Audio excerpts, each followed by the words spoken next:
এই জন্য আমি গত বছর বলেছিলাম না, আপনাদের রংপুরে রংবাজ হুজুর যখন বলেছিল যে তার নাকি খুব শখ 10 জন কওমি হুজুর নিয়ে আর 10 জন আহলে হাদিস হুজুর নিয়ে বাহাস করাবে, শখ জেগেছিল না গত বছরে? আমি ভেবেছিলাম, আপনাকে বলে গেছিলাম, এই স্টেজ থেকে বলে গেছিলাম, শুধু মানে জায়গাটা পরিবর্তন হয়েছে, আগে ছিল ওই ভেতরে, আজকে হচ্ছে একটু বাইরে, কিন্তু প্রতিষ্ঠান কিন্তু একটাই। আমিও বলে গেছিলাম ভাইজান এই শখ যখন করেছে শখ পূরণ হবে। গত বছর বলে গেছিলাম এত তাড়াতাড়ি যে শখ পূরণ হবে আমি বুঝতে পারিনি। গত বছর শখ পূরণ হয়েছে কি হয় নাই? তারাবি ওমর বিন খাত্তাব কত রাকাত চালু করেছিলেন? 8 রাকাত না 20 রাকাত? এটা নিয়ে বিতর্ক দেখেছেন না? দেখেছেন তো? মুজাফফর বিন মুহসিন হাফেজুল্লাহ বলে গেলেন না, আহলে হাদিসের যদি একটা জেনারেল শিক্ষিত সাধারণ কর্মীও থাকে তারপরেও এই বাংলার বুকে না গোটা বিশ্ব জগতে কোরআন এবং হাদিসের দাব দিয়ে বাতিলদেরকে দলিল দিয়ে দাফন করে ছেড়ে দিতে পারে। ভাই আমি আগে বলেছি আমি আলেম না, আর যদি আমাকে কেউ যদি আলেম না বলে এটার আমাকে চ্যান্টিভেনাম জবাব আছে, আর যে জবাব দেব ওই জবাব ও হজম করতে পারবে না, ও বিষ্ঠে মরে যাবে। একটু দিয়েই দিই। বারবার বলে যে তুমি আলেম না। ভাই আলেমকে পৃথিবীতে দেখাও আমাকে। কে আলেম? এনাতুল আব্বাসী, উনাকে আলেম বলবেন? কিছুদিন 2 বছর আগে আলাউদ্দিন জিহাদি পরিষ্কারভাবে বলে দিয়েছে এনাতুল্লাহ আব্বাসী ও আলেম না, জাহেল। বলি না ভাইজান? আবার এনাতুল্লাহ আব্বাসী আলাউদ্দিন জিহাদিকে জাহেল বলেছে। কিউট বয় রেজাল করিম আবরার আবার চ্যালেঞ্জ করেছে আলাউদ্দিন জিহাদিকে, এক পারা যদি ফতোয় স্বামীর নেড়া আরবি টাকলা আরবি পড়ে দিতে পারে তাহলে নাকি বাহাসে জিতে দিবে। মানে আবরারের কথা অনুযায়ী এই দেখেন আলাউদ্দিন জিহাদি মূর্খ জাহেল। তো আলেমকে রে ভাই, তুমি যাকে আলেম বলছো তোমাদের গ্রুপের ব্যক্তিকে তুমি বলছো আলেম। বাংলাদেশে বর্তমান বাইতুল মুকাররমের যিনি খতিব, নাম কি? মাওলানা আব্দুল মালিক। আমি গত বছর পর্যন্ত তার নামের শেষে বলতাম হাফেজাহুল্লাহ। গত বছর পর থেকে আর বলি না। কেন বলি না? কারণ তাকে যখন প্রশ্ন করা হয়েছে আমিন প্রসঙ্গে, ভিডিওটা ভাইরাল হয়েছিল যে কিছু কিছু ব্যক্তিরা মসজিদে আমিন বলে, আমি তার ইলমের কারণে তাকে শ্রদ্ধা করতাম, তাকে ভালোবাসতাম, তার জন্য আমার প্রত্যেক আলোচনাতে আব্দুল মালিকের নাম নিলেই আমি বলতাম হাফেজাহুল্লাহ বলতাম। গত বছর থেকে বলি না, এই জন্য উনি নবী সুন্নাতকে নিয়ে এমন কটূক্তি করেছে, বোঝে সৌদি আরব থেকে কাজ করতে গিয়ে ছেলেরা সব আমিন নিয়ে আসে, আমিন করে চিৎকার মারে। নবীর সুন্নাতের সঙ্গে এটা দুশ্মনী করা হয়েছে না? তো যে নবীর সঙ্গে দুশ্মনী করবে, নবীর সুন্নাতের সঙ্গে দুশ্মনী করবে, তার সঙ্গে আমাদের কোনো সম্পর্ক, ভালোবাসার সম্পর্ক থাকতে পারে না। কেন? আপনাকে ভালোবেসেছিলাম আপনার ইলমের কারণে, কিন্তু আপনি সেই ইলমের সঙ্গে নবীর হাদিসের সঙ্গে সুন্নাতের সঙ্গে কটূক্তি করেছেন, যেই জন্য সম্মান করেছি ওই জন্যই এখন আর হাফেজাল্লাহ শব্দটা বলি না। আচ্ছা, আলেম আলেম করছে, দুটো বইয়ের নাম বলে যাই, অনেক মানে ছাত্র বন্ধুরা আছেন। একটা বইয়ের নাম হোসাইনুল হারমাইন। কি নাম বললাম? এটা মাওলানা আহমদ রেজা খান বেরলভী, সুন্নিদের প্রতিষ্ঠাতা। সুন্নি বলে হয়তো বুঝবেন না, আমরা ভারতে বলি বেরলভী। বাংলাদেশে পরিচিত বিখ্যাত নাম জিলেপি হুজুর। কি হুজুর? রেজবি জিলেপি, তাই না? লাহাবি বললেও চলে। আর একটা বই আছে আল মুহান্নাদ আলাল মুফান্নাদ। কি নাম বললাম? আল মুহান্নাদ আলাল মুফান্নাদ। সেই সময়তে আলা হযরত সুন্নিদের ইমাম আহমদ রেজা খান বেরলভী 1905-এ একটা বই লেখে। বইটা লিখেছে একসঙ্গে দেওবন্দি প্রায় 15 জন আলেমকে কাফের ভোতা দিয়েছে। কে কে লিস্টে আছে জানেন?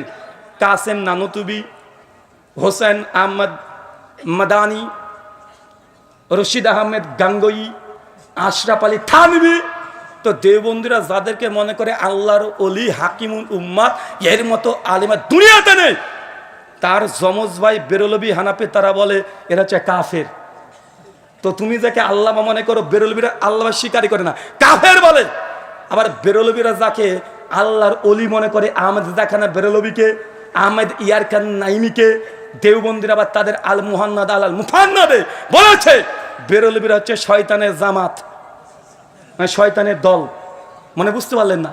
তো আমাকে তুমি আলেম না আলেম না পরীক্ষা করছো। তোমাদের যমজ ভাই 2 গ্রুপ, তোমরা দুজনকে তো আলম স্বীকার করো না। এলাতুল্লাহ আব্বাসী বলে লুৎফর রহমান ফারাজি জাহেল, মূর্খ, কিছু জানে না। আবার লুৎফর রহমান ফারাজি এনায়েতুল্লাহ আব্বাসী বলে এ জাহেল, এ কিছু জানে না, এ হচ্ছে গাবগাছি। ভাই বলে কি বলেন না? কথা বলেন তো। ভাই আমি যদি মদিনা ইউনিভার্সিটি থেকে সনদ নিয়েও আসি, আমি যদি দেওবন্দ থেকে সনদ নিয়ে আসি, তারপরে তোমাকে আলেম স্বীকার করবে বলো, তাহলে আমি কাল থেকে বক্তব্য ছেড়ে দিয়ে দেওবন্দে গিয়ে ভর্তি হয়ে যাব। কিন্তু আমার মানহাজ আকীদা থাকবে আহলে হাদিস, আমাকে স্বীকার করে নেবে তারা? কথা বলেন। আমি দেওবন্দ থেকে 10 বছর পড়বো দরকার হয়, যদি তোমার সার্টিফিকেটের প্রয়োজন হয়, যদি আমাকে একাডেমিক্যালি পড়া যদি তোমার জন্য যোগ্য মনে হয়, তাহলে আমাদের এই যে মুকাররম বিন মোহসেন হাফেজাহুল্লাহ আল মাদানী তিনি আছেন, তার কথা হলো মেনে নাও। তিনি তো বলছেন শহরের বেদাত করছে কেন? তাহলে উনি তো আলেম না? কথা বলেন। শেখ মতিউর রহমান মাদানী হাফেজাহুল্লাহ তৌহিদ শিরকের বিরুদ্ধে এত কথা বলেছেন, অনেক কথা বলেছেন। তিনি তো হানাফি মাদ্রাসায় পড়েছেন, তিনি তো আবার মদিনাতে দীর্ঘদিন ধরে পড়ছেন, দাস দিচ্ছেন। আমি আলেম না, তিনি তো আলেম, তার কথাগুলো মেনে নাও। মানবা না কেন? কারণ তোমার বাপের বিরুদ্ধে যায়, তাই তোমার বাবার বিরুদ্ধে চলে যায়। মানে তোমার ফিরকার ও যদি চাহে নয়, ও পরে কাল ও অনেক বড় আল্লামা, আর বিরোধী দল ওদের দলে যদি আল্লামা থাকে, তোমার বিরুদ্ধে গেলে তুই তাকে জাহেল বলতে দাও, তা আমার ডিগ্রি আর থাক আর না থাক যাই আসে না। কথা বোঝেননি মনে হয়? আমার ডিগ্রি থাকলেও তুমি মানবে না। আমি যে 10 বার দাওরা পাস করি, তারপর তুমি আমার কথা মানবে না। তাই তোমার কাছে ডিগ্রি দেখছে 5 পয়সা লাভ নাই। যদি প্রয়োজন হয় মাঠে আসো। তোমাকে দেখানো হয়েছে গত বছর, অনেকে বলছে যে ব্রাদার রাহুলের সঙ্গে ডিবেট করব না। কেন করব না? তো ওই যে জেনারেল শিক্ষিত সাধারণ মানুষ, তো আমি তো বলেছি যে পৃথিবীতে আলেম কেউ নাই, সবাই সবাইকে জাহিলি মনে করে, সবাই সবাইকে জাহিল মনে করে। তো তুমি যদি আমার সঙ্গে ডিবেট করতে না চাও, আমি আর একটা মেসেজ দিয়ে যাই আপনাকে, তোমরা যেসব আলেমের সঙ্গে আলোচনা করেছো সেই আলেমেরদের সঙ্গে ডিবেট দেখবা, ওই 10,000, 20,000, 15,000-এর বেশি ভিউ হয় না। হয় না কি? কথা বলেন। গত বছর তারাবির ডিবেট হয়েছে, আমিও অবাক। শুধুমাত্র আমার ফেসবুক লাইভে ছিল প্রায় 65,000 মানুষ ওয়াচিং ছিল আমার ফেসবুক থেকে, ইউটিউব থেকে 20,000 প্লাস। আর ওই প্রতিপক্ষ যিনি ছিলেন উস্তাজ আলী হোসেন ওসামা, তার পেজ থেকে 35,000 লাইভে মানুষ দেখতে, প্রায় একসঙ্গে এট এ টাইম 1,15,000 ডাইরেক্ট বাংলার মানুষ দেখছে। তার মানে মানুষ আমাকে পছন্দ করে, তার মানে মানুষ আমার সঙ্গে তোমাদের ডিবেট দেখতে চায়। আলেমের সঙ্গে আলেমের ডিবেট এর আগে হয়েছে বাংলাদেশে, অনেকবার হয়েছে, হয়েছে না? হয়েছে। অতজন মানুষের আকাঙ্ক্ষিত ছিল না, মানুষ অত দেখারও আগ্রহ ছিল না। কিন্তু ব্রাদার রাহুলের সঙ্গে যখন ডিবেট হয়েছে, কমপক্ষে একসঙ্গে 1,10,000 বাংলাদেশে যতগুলো সোশ্যাল মিডিয়া প্ল্যাটফর্ম আছে সবচেয়ে রেকর্ড, একসঙ্গে 1,10,000 মানুষ ওয়াচিং। এটা জিন্দেগিতে হয়নি। হয়েছে? কথা বলেন, দেখান। তার মানে চাচ্ছে, বাংলার জনতা চাচ্ছে ব্রাদার রাহুলের সঙ্গে ওই দেওবন্দি বা বেরলবি তাদের আরো ডিবেট হোক। চান কি চান না? জি। সামনে রামাজান, অনেকের কামড়া কামড়ি শুরু হয়ে গেছে। তারাবি 8 নাগাদ না 20 নাগাদ, ওটা তো কেস ইজ ক্লোজড, ওটা তো কমপ্লিট হয়ে গেছে, ওটা নিয়ে আর হবে না। বাংলার মানুষ বুঝে নিয়েছে। মানুষ আগে মনে করতো যে নবী আমার 8 টাকার তারাবি পড়েছে আর ওমর বিন খাত্তাব 20 টাকার তারাবি চালু করেছে, অনেক আহলে হাদিস এটাই মনে করতো না। যখন এই বিষয়ে যখন প্রথম হেডিং হয়েছিল, আমাকে অনেক মাদানী আলেম ফোন করেছে যে রুহুল ভাই আপনি এটা কিসে আপনি ডিবেট করতে যাচ্ছেন, যে ওমর বিন খাত্তাব কত তারাবির আদেশ দিয়েছেন আর ওমর তো 20 টাকাতে চালু করেছেন। তাদের এরকম ধারণা ছিল, অনেকে আমার প্রতি অভিযোগ করেছে। আমি বলেছি পিকচার আবি বাকি হে, कुर्सी का पेटी बांध लीजिए, मौसम बिगाड़ने वाला है। মানে তাড়াতাড়ি সিট বেল্টটা বেঁধে নেন, আবহাওয়া খারাপ হতে চলেছে।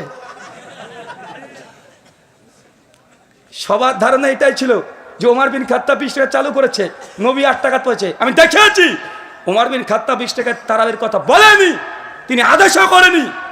তার যুগে কে কে পড়েছে নাম নেই হাদিসে, কিন্তু ওমর বিন খাত্তাব যে মুয়াত্তা মালিকের হাদিসে 8 টাকা তারাবির আদেশ করেছে। গোল্ডেন চেন, এই গোল্ডেন চেনের মর্ম তো তারা বুঝবে না। বাদরের গলায় যদি সোনা বা মুক্তার যদি চেন লাগিয়ে দেন, ও তো ছিঁড়ে ফেলবে না। আর তার ছেঁড়া চেন নিয়েও খুশি হবে, কেননা 20 টাকা ওমর বিন খাত্তাব যে চালু করেছে, যে হাদিস মুসনাদ থেকে দিয়েছে, আমরা প্রমাণ করে দেখিয়ে দিয়েছি ওই হাদিস মুনকাতে, মানে সনদ বিচ্ছিন্ন, মানে ছেঁড়া চেন। কোথায় আমার সোনার চেন, কোথায় তোমার ছেঁড়া চেন? ছেঁড়া চেন নিয়ে খুশি, তুমি খুশি থাকো। তবে আর একটা বাকি আছে, রামাজান, ফিতরা, টাকা না খাওয়ার, কোনটা সুন্নাত? দিবে চান? কার সঙ্গে চান?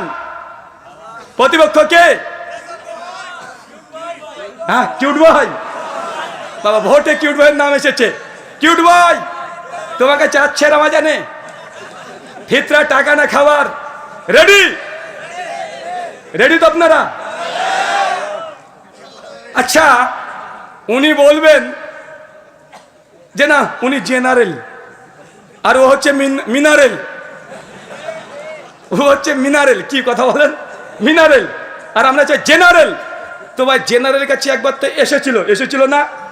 ডিবেটটার নাম দিতে হবে না, দাও আলোচনা, দাও পর্যালোচনা, দাও মিটিং, দাও বৈঠক, যা ইচ্ছা তাই নাম দিয়ে দাও, তাও কোনো সমস্যা নেই। যে লাউ সেই কদু, কথা বুঝলেন না? মানে পেস্টিজে বাঁধে, বলছে ডিবেট নামে যা যাবে না, কি নামে আসতে হবে? পর্যালোচনা। তাই আসো, যে পারে সব জায়গায় পারে, তাই না? যে পারে সে সব জায়গায় পারে।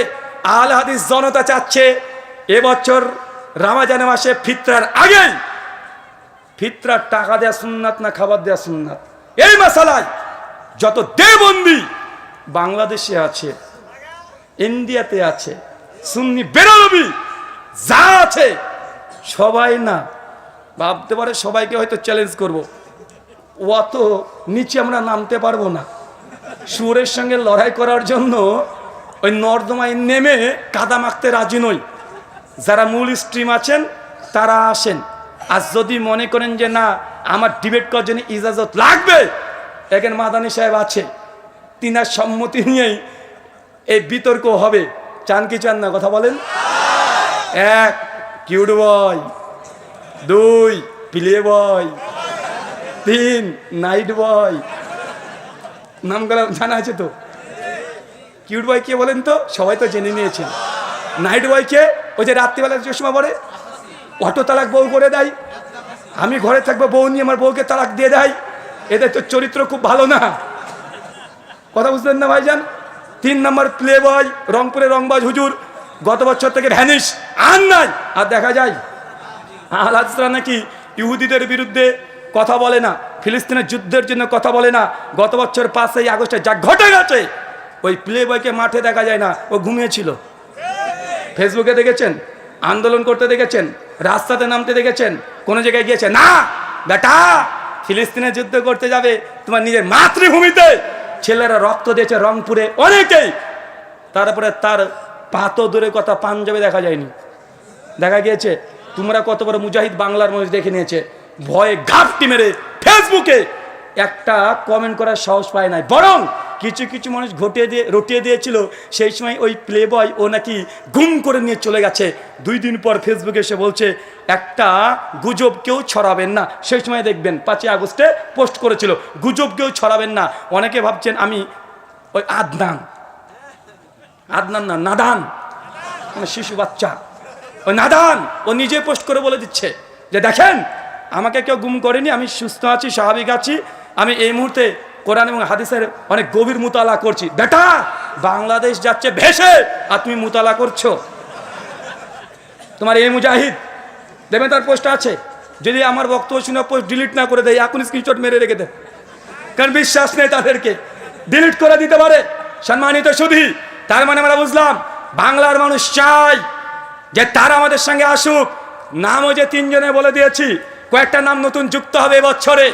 তার মধ্যে একটা আরিফ বিন হাবিব, খুব ফটর করেছিল, বেটা বলেছে 1264 হিজরির আগে নাকি কেউ 8 টাকা তারাবি এই আন্দোলন নাকি ছিল না। আমি তোমাকে চ্যালেঞ্জ করে বলেছি মায়ের যদি দুধ খেয়ে থাকো 1284 হিজরির আগে তারাবি তাহাজ্জুদ আলাদা নামাজ একটা দলিল তোমার বাপের ঘর থেকে হলে দিয়ে যাবে। এটা 1264 হিজরির আগে 84 হিজরির আগে কেউ দাবি করেনি, কেউ না। যদি বুকে দাম থাকে তারাবি না তাহাজ্জুদ একই নামাজ না ভিন্ন নামাজ, এই বাহাসে আরিফ বিন হাবিব ওয়েলকাম, চলে আসো, রাজি আছি। তুমি আবার বলো না জানো যে জেনারেল, কারণ তুমি একাধিক আলোচনা তো বলেছো যে তুমি যে মসজিদে খুতবা দাও, যে মসজিদে আলোচনা করো, মাঝে মাঝে আহলে হাদিস ছেলেরা ছোকরারা নাকি গিয়ে বলতেন বা বলেন যে আপনারা কেন বুকের উপরে হাত নাভি নিচে হাত বাঁধেন, বুকের উপরে হাত বাঁধা হাদিস নাকি সহি, তুমি নাকি বলে অ্যাস খুলে সব খুলে হাদিস থেকে বুঝিয়ে দাও। বেটা আমি আহলে হাদিস আসো, একবার বুঝাতে আসো। তারাবি তাহাজ্জুদ এক নামাজ না ভিন্ন নামাজ, রমজান মাস কেননা আগে থেকে তারা সোরগুলো পাকিয়ে দিয়েছে। আর আমি আগে বলেছি ভালো হতে চাই, কিন্তু এই হুজুররা আমাকে ভালো হতে দেয় না। আমি কত চেষ্টা করি ভালো হয়ে যাব, বারবার চেষ্টা করি যে আমার এই ভাইদের সঙ্গে ডিবেট বাহাস মোনাজারা করবো না, কিন্তু বারবার শুধু পেছনে খুচা দেয়। তো খুচা দিলে তো বাঁশঝাড় রেডি আছে, রেডি আছে না নাই? তুমি খোঁচাখুচি করবা, বাঁশঝাড় নেবা না, তোমাকে বাঁশঝাড় নিতে হবে। আর আমরা দেওয়ার জন্য সবসময় প্রস্তুতি নিয়ে থাকি। তার জন্য আপনি আগে বলে দিয়েছি, তারাবি তাহাজ্জুদ যদি দাম থাকে, কিউট বয় তুমি চলে আসো, না পারলে তোমার প্লে বয়কে পাঠিয়ে দাও, তাও না পারলে নাইট বয়কে পাঠিয়ে দাও, তা না পারলে আরিফ বিন হাবিব, এখনও তার সঙ্গে ভদ্রতা হচ্ছে, যতদিন সে ভদ্রতা দেখাবে। তারপরে আরো যদি না হয়, তোমাদের কি যেন নাম, আর একটা কি নাম যে ওটা, হ্যাঁ ও বাচ্চা ছেলে রফিকিকে তো 2017 সালে মালিটলা মসজিদে সাইজ করে ছেড়ে দিয়েছি, বেচারা তারপর থেকে আর কথা বলে না।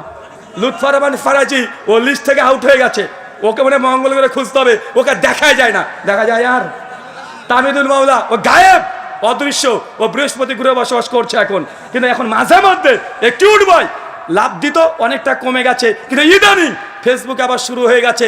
বড় শয়তানগুলোকে বেঁধে দেয় রামাজান আসে, ছোট শয়তান ওরা কিন্তু খুচাখুচি করবে, করে কি করে না?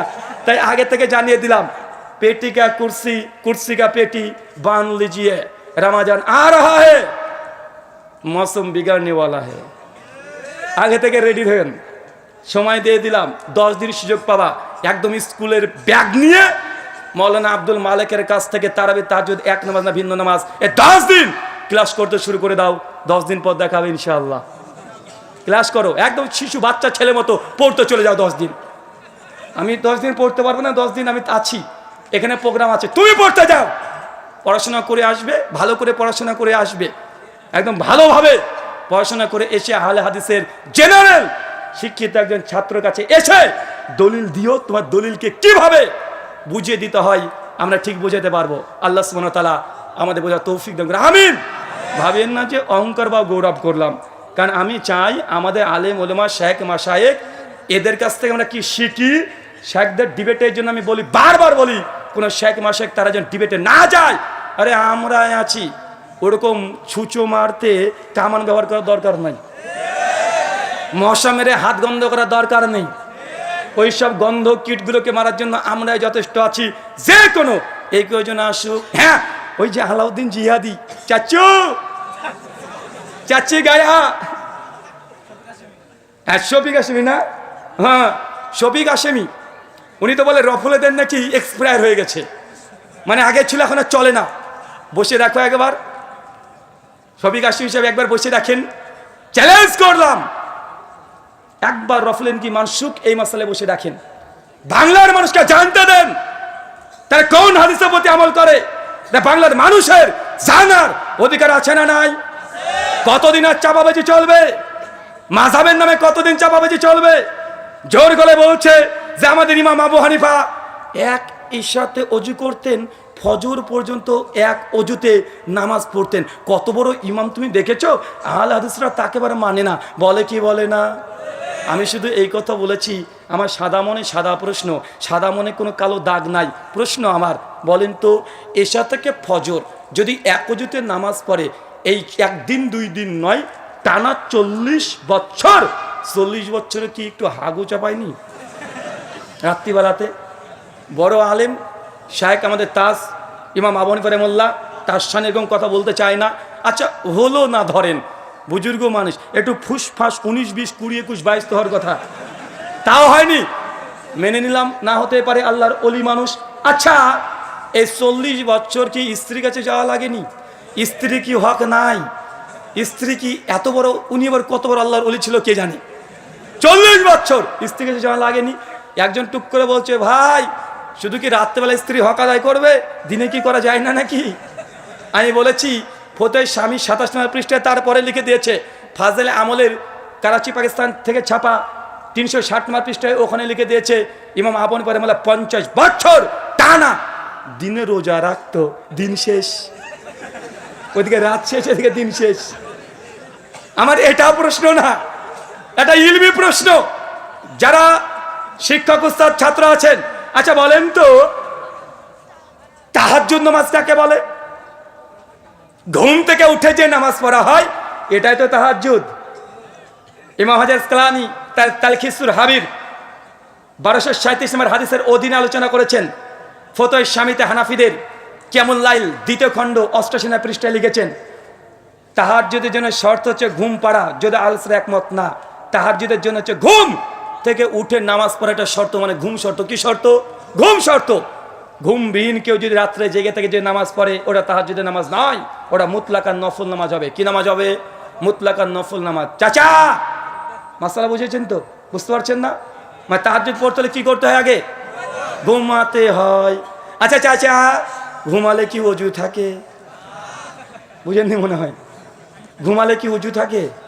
তো ইমাম আবু হানিফা যদি না ঘুমায় তাহলে তাহাজ্জুদ পড়েনি 40 বছর। আর যদি বলে না তাহাজ্জুদ বলেছে, তাহলে ওযু ভাঙতে হয়েছে ঘুমের কারণে। মানে বুঝতে পারেননি? মানে ইমামে আজম আবু হানিফা রাহিমাহুল্লাহর মাকাম বর্ণনা করতে গিয়ে তার তাহাজ্জুদ ধ্বংস করে মুকাল্লিদ জাহেলরা ছেড়ে দিয়েছে। যে ওযু টিকায় তাহলে তাহাজ্জুদ পড়েনি, কারণ তাহাজ্জুদের জন্য ঘুম শর্ত। আর ঘুমিয়ে গেলে নেন ঠেলা, এবার ওযু ভেঙে গেছে। যেদিকে যাতে যেতে চাই যাক। 364 নম্বর পৃষ্ঠায় একজন বুজুর্গের কথা লিখেছে, আমার কাছে নিয়ে এসেছি, ভাবছিলাম যে এটা নিয়ে কথা বলবো। ফাজাইলে হাজ লিখছেন যে এক বুজুর্গ ছিলেন 12 দিন এক ওযুতে নামাজ পড়েছে। চিন্তা করেন এবার কত বড় বুজুর্গ, 12 দিন। আমি তখন বললাম যে 12 দিন ও মানে পটিও করেনি। আল্লাহর ওলির সঙ্গে গুস্তাকি করতে হয় না, করলাম না। 12 দিন একটু হাগু করেনি, একটু 19, 20, 20, 21, 22 করেনি। এই মানে 12 দিন এক ওযুতে এতদিন নামাজ পড়েছে। মানুষ না পায়জামা ছিল? আমার আর একটা প্রশ্ন, আচ্ছা বলেন তো 12 দিন যদি এক ওযুতে নামাজ পড়তে পারে হুজুরে, তাহলে 12 দিন নিশ্চয় তার ওযু ভাঙেনি। আর ওযু একটা ভাঙার কারণ হচ্ছে ঘুমিয়ে যাওয়া। মানে বেটা 12 দিন ঘুমায়ও নি। আমি আজকে গুগল করে দেখছিলাম, যখন এই ঘটনাটা পেলাম, যে গিনেস বুকের রেকর্ড কতদিন আছে যে মানুষ না ঘুমিয়ে থাকতে পারবে। একজনের নাম এসেছে, উনি হচ্ছেন ইংল্যান্ডের। উনি না ঘুমিয়ে টানা 7 দিন ছিলেন। কয়দিন? 7 দিন। মেডিকেল অনেকগুলো আমি তথ্য একটু ঘাটাঘাটি করলাম।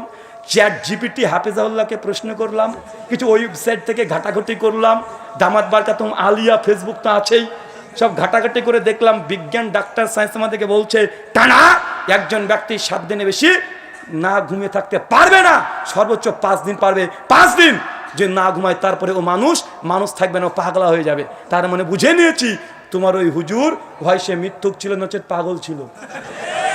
আল্লাহর ওলি না, ও পাগল টাল। বুঝেন নাই? 12 দিন না ঘুমিয়ে থাকবে। তো তোমার বুজুর্গের নামটা গিনিস বুকে লিখে দিয়ে আসো না, যে আমার হুজুর ফাজাইলে আমল এত নম্বর পৃষ্ঠা, 364 নম্বর পৃষ্ঠা, 12 দিন না ঘুমিয়ে থেকেছে। নামটা তার থাকার দরকার, কিন্তু কোথায় ইংল্যান্ডে লোকটার নাম আছে? একটু আন্দোলন করো না। কথা বুঝবেন না মনে হয়। মানে এমন এমন ঘটনা, মানে মাঝে মধ্যেই দেখি এই ফাজাইলে হজ একজন বুজুর্গ ছিলেন। উনি আফগানিস্তানে কোন করাচি, মানে পাকিস্তানের করাচির ওই সাইডে আশেপাশে বাড়ি। হঠাৎ নাকি হজ করবেন, টাকা পয়সা নাই, পায়ে হেঁটে যেতেও পারে না। উনি নাকি কি করলেন, উনি একটু চিন্তা করলেন নবীর প্রতি একটু সালাম পেশ করবেন, অনেক শখ, কিচ্ছু পারলেন না। চোখটাকে বন্ধ করতে করতে করতে করতে বেচারা ঘুমিয়ে গেলেন। বেটার ধর্মটাই স্বপ্ন, ঘুমিয়ে গেছেন। একটুবার দেখছেন যে উনি উড়তে উড়তে চলে গেছেন, গিয়ে একদম কাবা শরীফ, চোখ ঘুম ভেঙেছে আর সামনে দেখছে কাবা শরীফ। কথা বুঝলেন না? বলছে তারপরে আমার ওই হুজুর, আমার বুজুর্গ কাবাকে তাওয়াফ করলেন, মদিনায় চলে গেলেন, তারপরে নবীকে সালাম দিলেন, তারপরে আবারও ঘুম ভেঙেছে, আর একবার দেখছে ওর বাড়িতে আছে, মানে ওর হজ কবুল হয়ে গেছে। আমার সাদা মনে সাদা প্রশ্ন, ভাই যদি ভারত, বাংলাদেশ, পাকিস্তান থেকে যায় কেউ উমরা বা হজ করতে, তো তাকে ইহরাম বাঁধা লাগবে না? তো তোমার হুজুর ইহরাম কখন বেঁধেছে? ও তো ডাইরেক্ট কাবা দেখেছে। মানে বুঝলেন না মনে হয়? মানে এই ভণ্ডদের বদমাইশিদের মানে কারামত দেখা দেখে বেটা ইহরাম ছাড়া তোমার হজ উমরা হবে? তো তুমি ইহরাম কোথায় বাঁধলে? তুমি যে লিখে রেখেছো ডাইরেক্ট চোখ খুলে দেখছে কাবা, তো কাবার সামনে ইহরাম বাঁধতে হবে নাকি রে বেটা? মানে এরা শরীয়তের জ্ঞান জিরো পরিমাণেও ছিল না। মানে এই ঘটনা থেকে বোঝা যায়, মানে আপনার ওই পীর সাহেব দেখবেন মাঝে মধ্যে উঠতে পারে। এমন ঘটনা শোনেন না, আরে আমার পীর, বাংলাদেশের বক্তা বলছে তুমি জানো আমার পীর কত বড় পীর? তো কত বড় পীর? বলছে আমার পীরের সঙ্গে একদিন আমি ওয়াজে গিয়েছি, রাত্রিতে ফিরে আসলাম, হঠাৎ দেখছি ঝড় বৃষ্টি, রাত 2টো তখন বাজে, ভয় পেয়ে গেলাম যে কিভাবে এখন পদ্মা নদী পার করব। মানে আপনাদের চরমনায় পীর সাহেব ওয়াজ করছে, তার ভক্তবিন্দুরা যার নাকি বেগুনেও জিকির করে, শোনেন নাই? বলছে সবাই আল্লাহর ওলিকে চিনেছে কিন্তু ওয়াহাবিরা চিনেনি। আমার পীর সাহেব এত বড় পীর, সিংহ এসে প্রণাম করে চলে যায়। তোমার পীর সাহেবকে একটু ডেকে নিয়ে এসো, আমাদের কলকাতার চিড়িয়াখানায় ঢুকে দেবো, 10 মিনিট থেকে দেখিও। ও সবাই চিনেছে আল্লাহর ওলিকে, ওই সিংহ নাকি চিনে না। ভাই বলে কি বলে না? তারপরে বলছে যে পীর সাহেব হঠাৎ দেখছি ঝড় বৃষ্টি, কিভাবে নদী পার হবো? নদীর কাছে এসে দেখি মাঝিও নাই, নৌকায় নেই, মহা মুসিবত। পীর সাহেবকে বললাম পীর সাহেব কিভাবে নদী পার হবো, আমার তো ভয় লাগছে। বলদ নামক মুরিদকে পীর বলছে বাবা তোমার কাছে জায়নামাজ আছে? জি আছে। সঙ্গে বগল থেকে বের করে জায়নামাজটা পীরকে দিয়ে দিয়েছে, পীর নিচে পেতে দিয়েছে। তখন বলছে শোন তুই জায়নামাজে দাঁড়িয়ে যা, মনে মনে আমার নাম স্মরণ করতে থাক। এমন পীর সাহেবের সঙ্গে মুরিদ জায়নামাজে উঠে দাঁড়িয়ে আছে।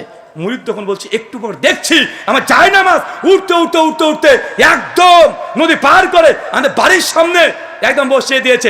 আমিও বুঝলাম যিনি এই ঘটনা লিখেছেন উনি আলিফ লাইলা অনেক বেশিবার দেখেছেন। জায়নামাজকে উঠে নিয়ে বেড়াচ্ছে, মানে এদের ভণ্ডামি যা আছে সবগুলো কেচ্চা কাহিনী জমা করে রেখে দিয়েছে এইসব গ্রন্থগুলোতে। মানে জায়নামাজে উঠছে, মানে পীর সাহেব উঠতে পারে। বলছে আমার বুজুর্গ 3 দিনে 3 মাসের রাস্তা এক পলকে পার করে দিয়ে চলে এসেছে। ভাই বলে কি বলে না? আমি তো গতকালকে কোথায় প্রোগ্রাম করছিলাম জানো? ওটা সুন্দরগঞ্জে কালকে প্রোগ্রাম করছিলাম।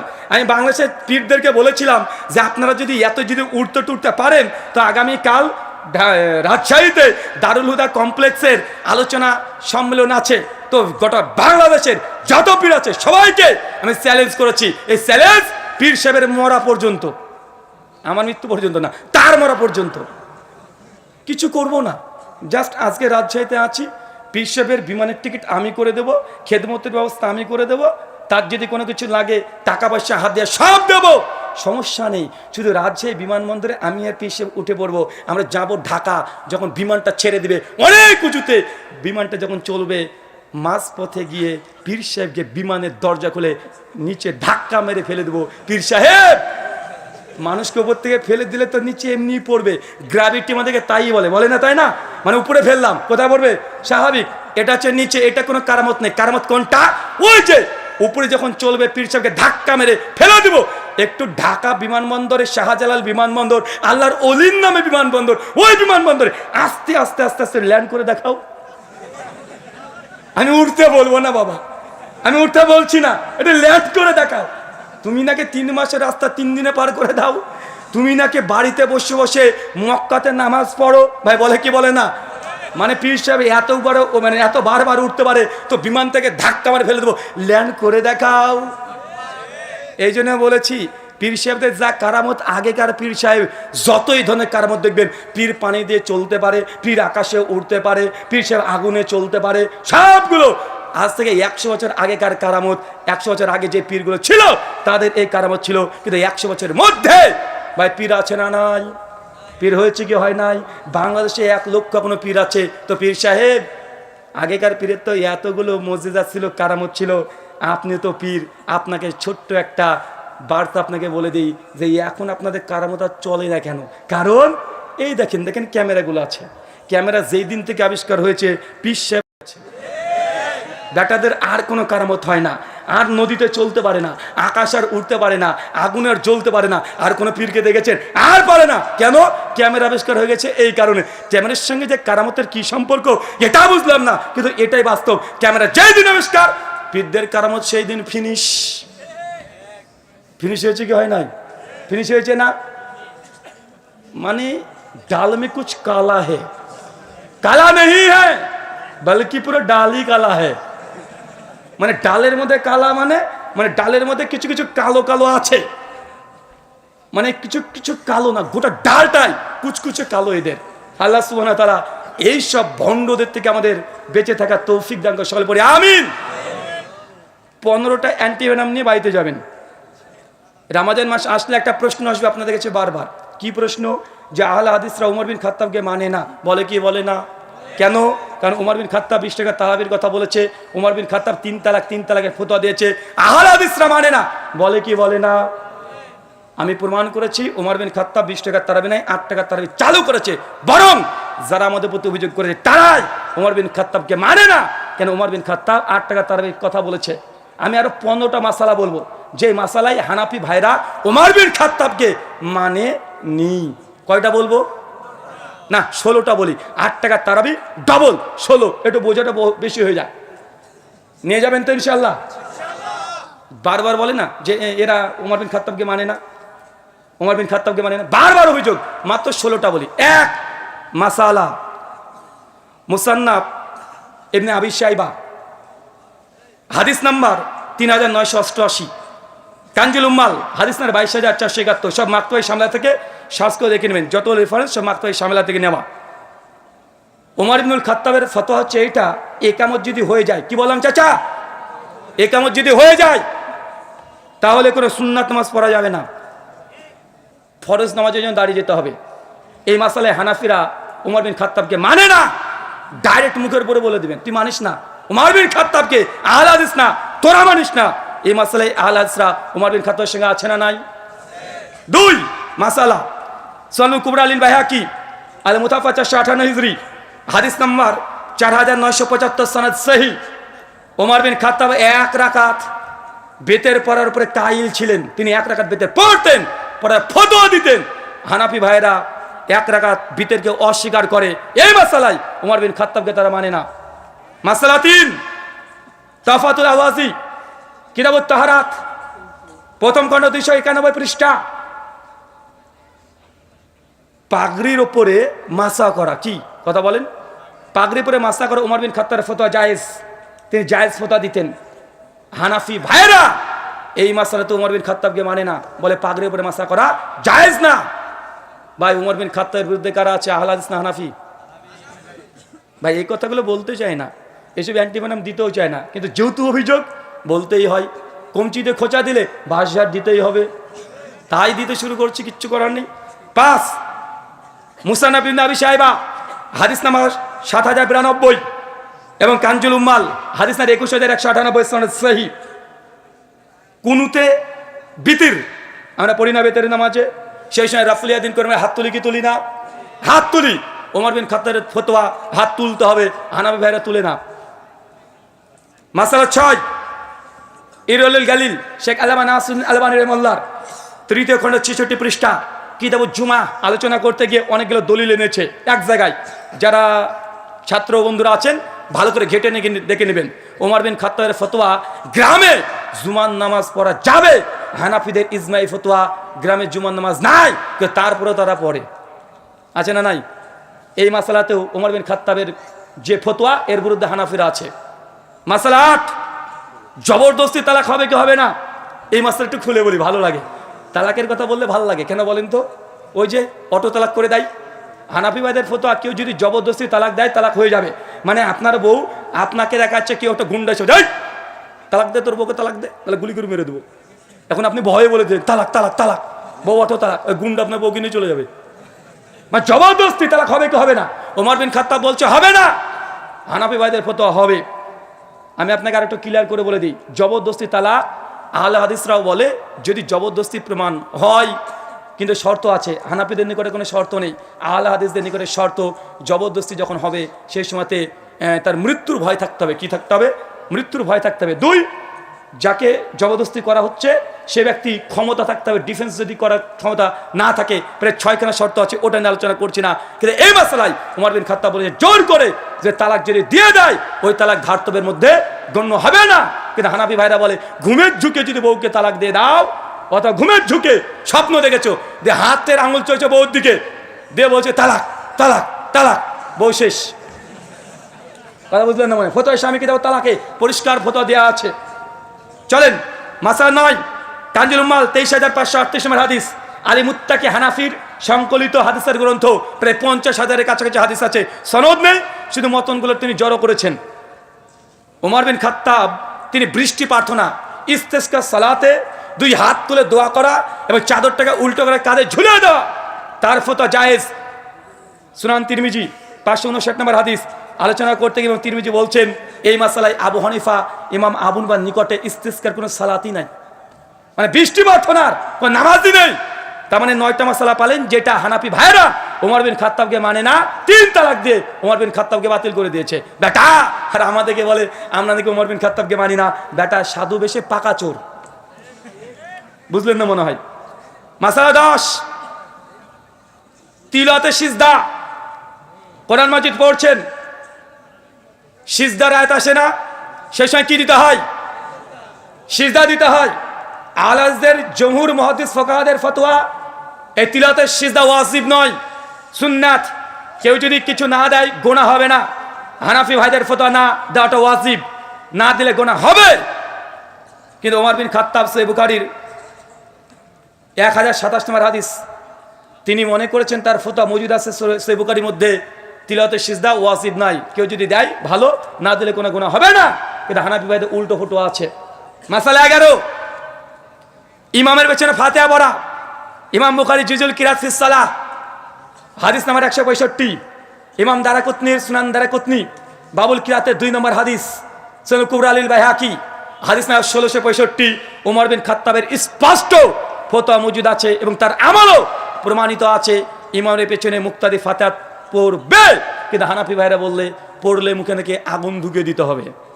তার মানে এই মাসালায় কি হলো কথা বলেন? রামাজান মাস শুধু বলবে ওমর বিন খাত্তাবকে মানে না। বেটা এই 15 মাসালা মেনে দেখাও। মাসালা নাম্বার 12, সূরা হাজ। সূরা হাজে কয়টা সিজদার আয়াত আছে? কয়টা? 2টা। হানাফি ভাইদের নুসখাগুলো দেখবেন একটা। কয়টা আছে?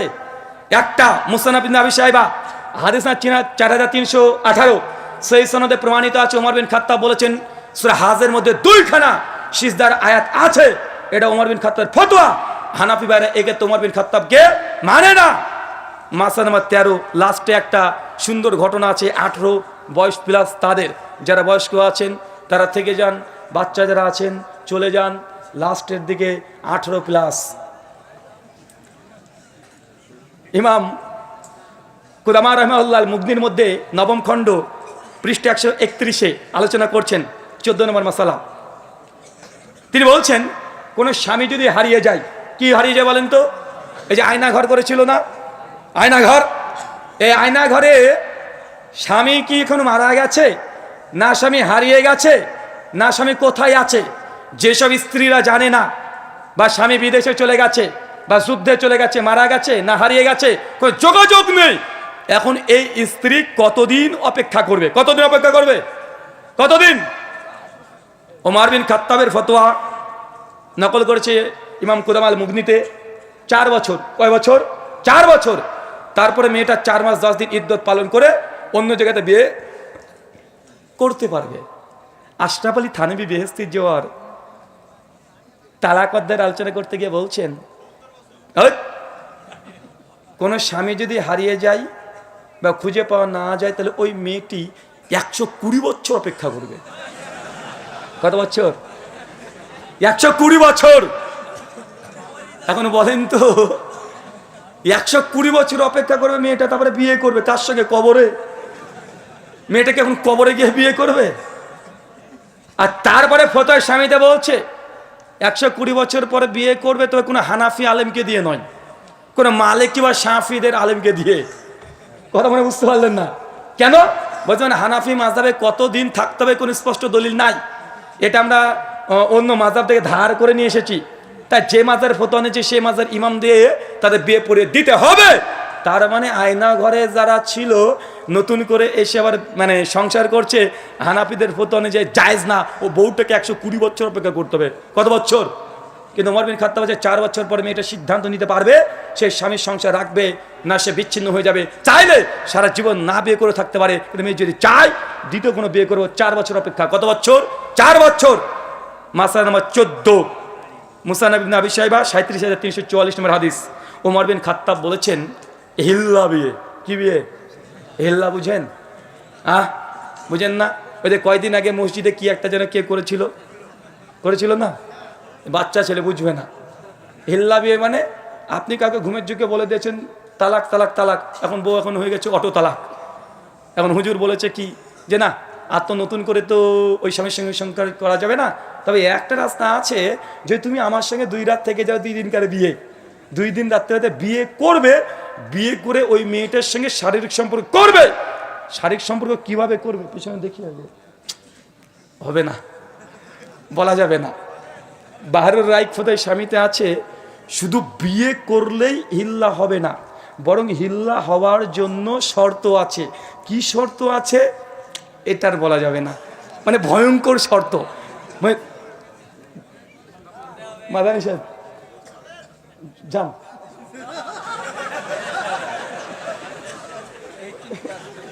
যান ওদিকে যান। মানে শর্ত যা দিয়েছে পরিষ্কার শর্ত, বলছে দুজনের, ভদ্র ভাষায় বলি, জননেন্দ্রিয় টাচ হতে হবে। সে টাচ হলে হবে না, গরমের অনুভূতি পেতে হবে। যদি গরমের অনুভূতি না হয় তাহলে হিল্লা হয়নি, আবার যেতে হবে। আর বলছি না, আরো ভয়ঙ্কর আছে, আর বলা দরকার নেই, আপনার যাদের দরকার তারা পড়ে নেবেন। এটা হচ্ছে হিল্লার মাসালা। ওমর বিন খাত্তাব রাদিয়াল্লাহু আনহু, ফারুক আজম, তার ফতোয়া, কেউ যদি হিল্লা করে তাকে রজম করতে হবে। কি করতে হবে? রজম করতে হবে। হানাফি ভাইরা ওমর ইবনে খাত্তাবের এই ফতোয়া মানে না, তারা অস্বীকার করে দেয়। হিল্লা করাকে তার নেকির কাজ মনে করে। কিসের কাজ? নেকির কাজ, সবের কাজ। ফতোয়া সবাই ডাইরেক্ট লিখেছে, কেউ যদি মানে এই হালালা করে তার 2 পরিবারের আবার বিবাহটাকে বৈধ করে দিচ্ছে। তার জন্য যে হালালা করেছে এ পাবে নেকি। নবী বলেছে ভাড়াটা সার, আর এ বানাচ্ছে নেকি পাবে।